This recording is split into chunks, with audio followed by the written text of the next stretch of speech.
اسلام دشمن طاقتوں کو گلا ہے کہ ہم نے پرچیوں سے عرضیاں پڑھنے والے کی بجائے سینہ تان کر بات کرنے والے کو وزیر اعظم چن لیا، جو اقوام متحدہ کے فلور پر کھڑے ہو کر اپنے آقا محمد مصطفیٰ صلی اللہ علیہ وآلہ وسلم کی عزت اور مسلمانوں کی غیرت کی بات کرتا ہے، جس نے اسلامو فوبیا سے مقابلے کے لیے OIC کا اجلاس تک بلا لیا۔ اس اکیلے کی کوششوں کی وجہ سے 15 مارچ کا دن اسلامو فوبیا کے تدارک کے دن کے طور پر منایا جاتا ہے۔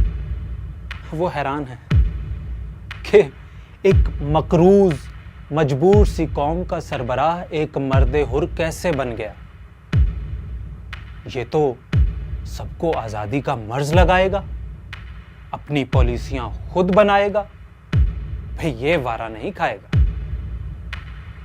لیکن اب یہ نادانی نہیں چلے گی، غیر کی غلامی نہیں چلے گی، اس لیے ایک غیرت مند مسلمان کی طرح آؤ، نظام بدلو، حالات بدلو۔